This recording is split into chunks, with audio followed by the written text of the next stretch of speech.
Bonjour, nous nous trouvons donc à terminer le quatrième livre de la Torah.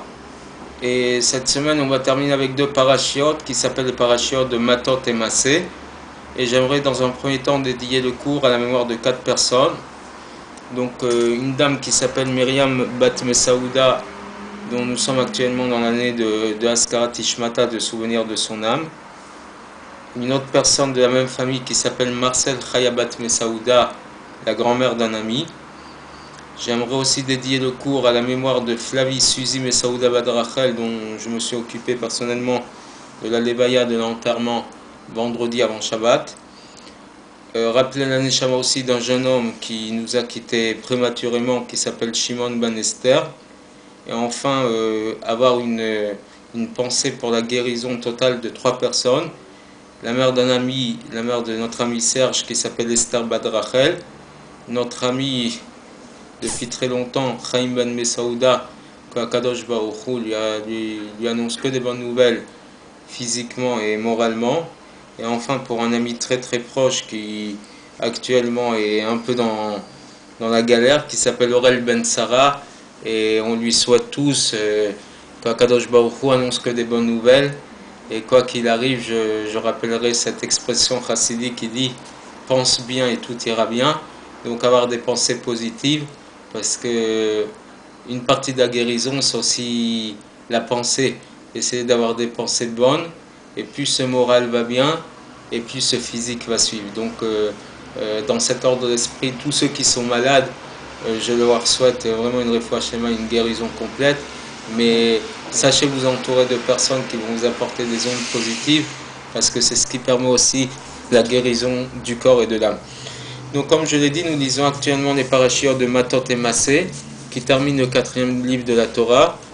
Et en fin de compte, le quatrième livre de la Torah termine les ordonnances divines, puisque le cinquième livre de la Torah qu'on va commencer à lire la semaine prochaine, c'est le livre de Devarim, c'est ce qu'on appelle Mishneh Torah, la répétition de la Torah.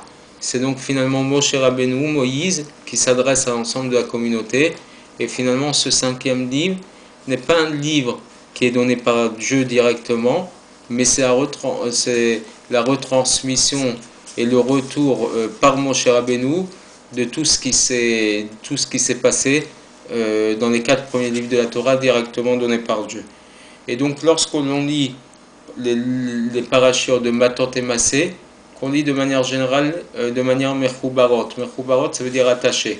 Il y a quelques parachiotes de la Torah qui sont souvent en binôme, qui sont souvent lus ensemble, pas de manière séparée, parce qu'étant donné que nous avons 54 parachiotes dans la Torah et seulement 52 semaines, et en plus dans les années qui ne sont pas Mechoubarot, pas bissextiles, dans le calendrier juif, on va avoir encore un déficit d'une dizaine de jours par rapport au calendrier lunaire. Et donc à ce moment-là, on se retrouve en état de déficit. Et souvent, on est obligé de dire certaines parachiotes ensemble. Et dans la plupart des cas, ces deux parachiotes, donc de Matot et Massé, se retrouvent collés. Et on va essayer de trouver un lien entre ces deux parachiotes et en même temps trouver le lien avec la période que l'on vit, la période des 3 semaines entre le 17 Tammuz et le 9 Av, qui rappelle la destruction des temples, et voir comment ces trois événements distincts se rejoignent les unes avec les autres. Donc les Shabbatot des semaines qu'on appelle Ben Hametzarim, donc les semaines qui font la jonction entre le 17 Tammuz et le 9 Av, contiennent un sens double. D'une part, c'est une partie des 3 semaines de deuil et d'affliction sur la destruction et l'exil. Et d'un autre côté, dans les Shabbatot, on est dans l'interdiction d'être en deuil. Et au contraire, c'est une mitzvah de prendre du plaisir dans le Shabbat de ces 3 semaines. Alors que tous les Shabbatot de l'année, nous avons une mitzvah de nous réjouir avec le Shabbat. Ismechu b'malchutecha, réjouissez-vous de la royauté de Dieu. Quelque part, pendant les 3 semaines de deuil, le Shabbat se doit d'être encore plus joyeux qu'un Shabbat normal, parce que justement, pour faire le contraste avec tous les jours de la semaine qui sont des jours de tristesse, justement le Shabbat, il faut marquer un côté encore plus joyeux qu'un Shabbat normal. Et donc dans ces Shabbatot-là, il est peut-être une mitzvah de manger un peu plus de viande que l'habitude, boire un peu plus de vin. Simplement dans la dernière semaine, qui est la semaine qu'on appelle la semaine maigre, où justement toute la semaine il faut éviter de manger de la viande et éviter de boire du vin. Le Shabbat, on se contentera un peu de viande et de boire un peu de vin du kiddush, mais dans les premières semaines des 3 semaines, il est une mitzvah de prendre du plaisir, comme le Shulchan Aruch lui-même le dit, que c'est une mitzvah d'être joyeux pendant cette période. Donc on voit ici, on retrouve ici un contraste entre les jours de la semaine et le jour du Shabbat. Ces Shabbats expriment le véritable bien qui se trouve dans l'exil. Comme je l'ai dit, je pense, dans le cours de la semaine dernière, le Talmud de Jérusalem nous rapporte qu'au moment où le temple a été détruit, au même moment, Eliyahu Hanavi, le prophète Élie, a annoncé que Mashiach venait de naître. Donc le contraste du deuil avec en même temps la consolation qui vient par la suite. Comme les choses semblent d'une manière superficielle, la galoute, l'exil, c'est quelque chose de mal, quelque chose d'attristant et quelque chose de douloureux. Mais à l'intérieur, profondément à l'intérieur de la galoute, de l'exil, se cache le bien le plus extraordinaire. C'est la Géoula qui va ressortir après la galoute, la délivrance qui ressort après l'exil. C'est pour ça que quand la délivrance véritable et complète par Mashiach viendra, ces jours de deuil se transformeront eux-mêmes en jours de joie. Parce qu'ils montreront que finalement il n'y a qu'eux qui pouvaient dans un premier temps montrer de la tristesse, montrer la capacité de supporter la plus grande douleur. Rabbi de Lubavitch l'a exprimé à travers l'enseignement qu'il a donné aux handicapés de Tzahal. Un jour, des handicapés, donc ils avaient récupéré des handicaps à la suite de blessures de guerre. Ils se sont rendus chez le Rabbi de Lubavitch alors qu'ils étaient assis sur des fauteuils roulants et qu'ils étaient dans un état de très grande affliction. Et le Rabbi de Lubavitch, pour leur montrer que le handicap, c'était qu'un handicap physique et surtout pas un handicap spirituel et intérieur, il a rapporté ce propos que l'on rapporte dans le Talmud, quand on parle de Rabbi Yosef, un Mora, donc un maître du Talmud, on disait de lui qu'il était Sagénéor. En langage araméen, Sagénéor, ça veut dire qu'il a une suffisance de lumière. Quand on va demander à tout le monde qu'est-ce que ça veut dire avoir une suffisance de lumière, on va pas savoir expliquer qu'est-ce que ça veut dire. Et Rashi, qui est donc le commentaire basique du Talmud, il explique que qu'est-ce que ça veut dire Sagénéor. Ça veut dire qu'il était un hiver, il était aveugle. Comment être aveugle? Ça montre qu'il a une suffisance de lumière. Apparemment, c'est le contraire. Quelqu'un qui manque de lumière, il est aveugle. Et alors, il a expliqué que finalement, avoir une suffisance de lumière, ça veut dire qu'il a tellement de lumière que le corps ne peut pas le supporter. Et c'est pour ça que ça crée la cécité, ça crée ce handicap. Donc, les jours du 17 Tammuz et de Tisha B'Av, du 9 Av, en vérité, si aujourd'hui ils peuvent supporter une tellement grande épreuve et tellement grande souffrance, c'est que finalement, profondément, ils cachent une capacité de supporter l'épreuve. Et comme tout un chacun, quand il lui arrive des difficultés dans la vie, des maladies, des épreuves, il a un devoir d'essayer de les surmonter, ça veut dire que finalement, lui, cette personne plutôt qu'une autre, a la capacité de surmonter l'épreuve et de grandir malgré l'épreuve. Et donc, lorsque Mashiach viendra et que tout se dévoilera, tous les côtés profonds de chaque chose se dévoileront, ils montreront ces jours-là qu'ils avaient la capacité de supporter l'épreuve. Et cette chose s'exprime dans ces Shabbatot, que bien qu'on se trouve dans une période de deuil et d'affliction, on exige de ces Shabbatot et elles ont la capacité d'apporter la joie et le plaisir. Après l'épreuve vient le réconfort, après la difficulté vient le réconfort, et ceux qui ramènent ces réconforts dans les 3 semaines en question, ce sont les jours de Shabbat. Et ce double contenu est aussi allusionné dans les parashiot de Matot et Masé, qui sont lus donc dans cette période. Les Béné Israël sont surnommés des fois par le terme, et des fois par le terme des matot. Shebatim et matot sont deux homonymes pour le terme, pour exprimer l'idée de tribu, la communauté. En général, quand on parle des 12 tribus d'Israël, on les appelle les shifté Israël. Et de temps en temps, quand on veut utiliser le terme de tribu, on parle du terme de matot. Ces deux homonymes expriment aussi l'idée de bâton. La différence entre un shebet et un maté, c'est que shebet c'est un morceau de bois tendre, alors que maté c'est un morceau de bois qui est dur, qui est solide. D'accord? Ce sont donc deux états dans le processus de poussée d'un arbre, où vous avez des branches d'arbres qui sont tendres et humides, alors que vous avez d'autres branches, plus elles vont grandir, et plus elles vont devenir dures, solides et sèches. Ces deux noms font allusion à la Neshama, à l'âme, qui descend de son origine divine vers ce monde matériel. Dans un premier temps, on peut dire que la Neshama est comme un shevet, comme un morceau tendre, un bois tendre qui garde une certaine humidité. Un bébé, c'est un petit être très, très fragile qui a une certaine humidité, l'humidité de ses larmes, l'humidité de son corps, un corps pas encore complètement fait, ou alors même s'il est complètement fait, mais encore pas totalement formé, il se forme au fur et à mesure. Et à l'état d'adulte, on prend plus une forme de maté, qui est un bois plus dur, plus sec, qui perd un peu de son humidité de bébé.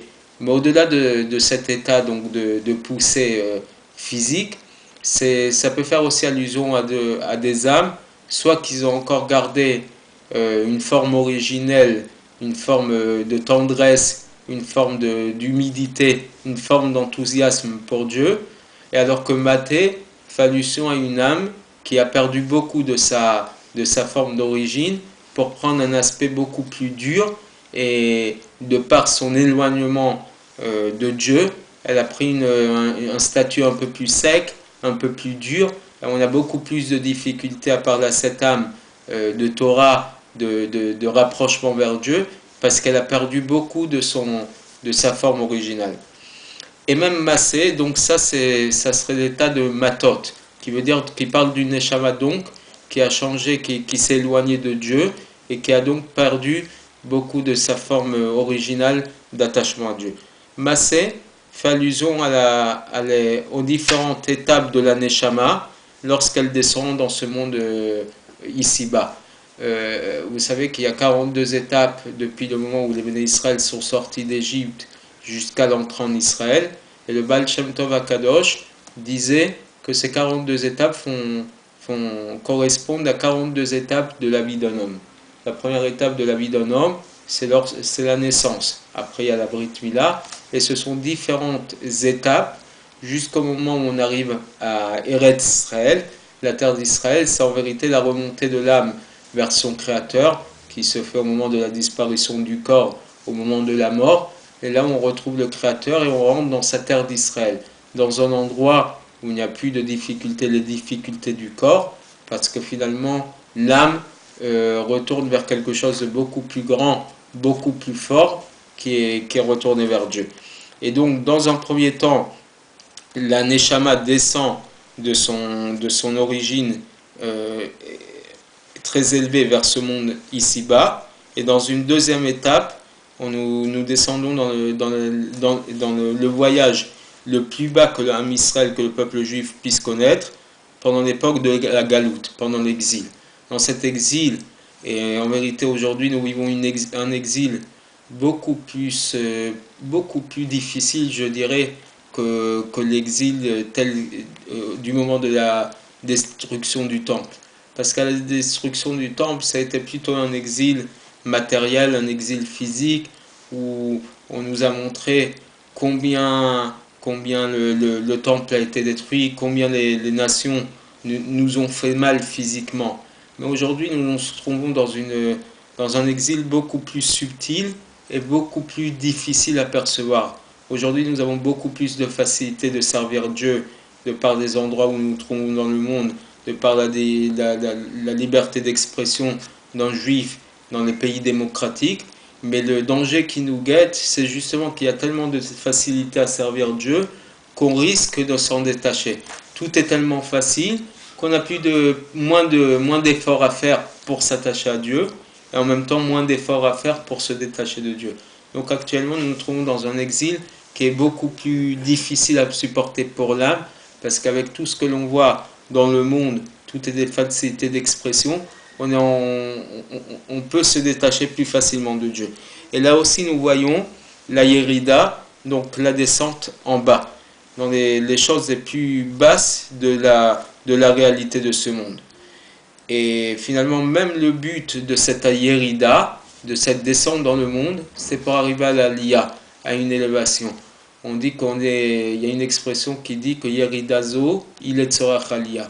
Cette descente donc de l'âme vers le corps, c'est pour qu'elle remonte. Akadosh Baruch Hu nous permet justement, à travers cette descente de la Neshama dans le corps, dans ce monde, de se créer personnellement. C'est l'homme lui-même qui montre finalement quelles sont ses capacités pour s'élever de nouveau vers Dieu. Et donc dans ce maté, donc ce bâton aussi sec, cette branche d'arbre aussi sec soit-elle, il y a aussi une grande qualité, c'est qu'elle est forte et solide. Même les plus grandes difficultés de cette vie ne l'impressionnent pas et il peut s'élever de nouveau. Par rapport au chevet qui lui est plus tendre, qui est plus fragile, qui a moins de capacité de se retourner lorsque les difficultés arrivent. Et finalement, même le massa, même le voyage, nous ramène à la finale, à la finalité des choses, ramène l'homme vers des destinations qu'il n'a même pas envisagé, qu'il n'a même pas imaginé pouvoir y arriver, parce qu'il n'a pas été confronté aux difficultés. Souvent on ramène l'exemple de sportifs de haut niveau, que leur côté d'endurance se développe au fur et à mesure qu'ils développent leur capacité à grandir dans l'épreuve sportive dans laquelle ils excellent.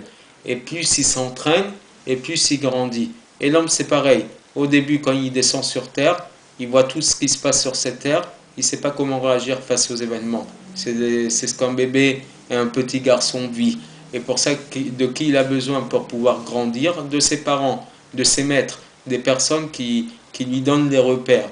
Et plus il grandit, plus il prend de l'autonomie, et plus il peut envisager de grandir malgré les difficultés. Et des fois, il peut arriver à des situations où il croit ne pas être capable de grandir, et finalement, il grandit tout seul. La meilleure preuve, c'est Pinchas qui nous l'a montré dans la paracha de la semaine dernière, cet homme dont tout le monde se moquait, méprisait, parce que son grand-père Yitro est un homme qui donnait des agneaux, qui offrait des agneaux pour les idoles, et tout le monde l'a méprisé à cause de ça. Et à la finale, c'est le seul qui a su réagir face à un événement dramatique, comme on l'a dit dans la paracha de la semaine dernière, et c'est finalement ce qui a montré la force de Pinchas. D'accord? Bimkom shanish ishtadel liyotish, dit Birkavot. Dans un endroit où il n'y a pas d'homme, essaye-toi d'être l'homme. Dans certaines situations, on doit être l'homme de la situation, même si personne ne sait l'être autour de nous. C'est à nous d'être assez forts pour pouvoir grandir. Et c'est comme ça que les noms de Matot et Massé montrent aussi le but de la Yérida, de cette descente de la Neshama dans le gouffre, de la descente de l'âme dans le corps, c'est d'arriver au niveau les plus hauts de lien avec Akadosh Baruch Hu. Et donc finalement, les parachutes de Matot et Massé font bien allusion à la véritable réalité de l'exil. C'est une aliyah, la grande élévation qui viendra précisément à cause de par l'exil lorsque Mashiach viendra. On arrivera à une force et une puissance dans la Torah et le judaïsme qui eux vont dévoiler la Géoula, la délivrance. Et c'est finalement ça le contenu des 3 semaines de Ben Hametzarim, donc entre 17 Tammuz et Tisha B'Av, qui montre l'Aliyah, l'élévation qui viendra de par la Yérida, de par la descente dans la Galoute, dans l'exil. Un juif doit toujours se rappeler que tout le but de la Neshama, de la descente de la Neshama dans ce monde, et tout le but de la Yérida, donc de la descente de l'exil, c'est dans un seul but. c'est d'arriver, il y a la grande élévation qui va se produire lorsque Mashiach viendra. Cette prise de conscience lui octroie la force et le courage de supporter les difficultés de ce monde matériel et les contractions de l'exil, et remplir la volonté de Dieu, précisément à l'intérieur de la Yérida, à l'intérieur de la descente de ce corps et de l'obscurité. Et ça, c'est le chemin qui l'amène vers la Géoula. Et je terminerai en disant ceci. Tous les matins, on se rend compte que lorsque le jour se lève, juste avant que l'aube arrive, juste avant que le jour se lève, c'est là le moment où la nuit est la plus profonde. L'obscurité de la nuit, elle est la plus grande juste avant le lever du jour. Et donc c'est assez paradoxal. On aurait pu penser que juste avant que le jour se lève, il y a un début de lumière. Or, les derniers instants avant l'aube, si vous en faites expérience, ce sont les moments les plus noirs de la nuit. C'est pour nous dire que c'est précisément dans l'obscurité le plus profond du monde que va jaillir la lumière. Et finalement, ce monde nous montre vraiment en quoi nous sommes dans l'obscurité. Plus on avance, et plus nos repères sont en train de changer.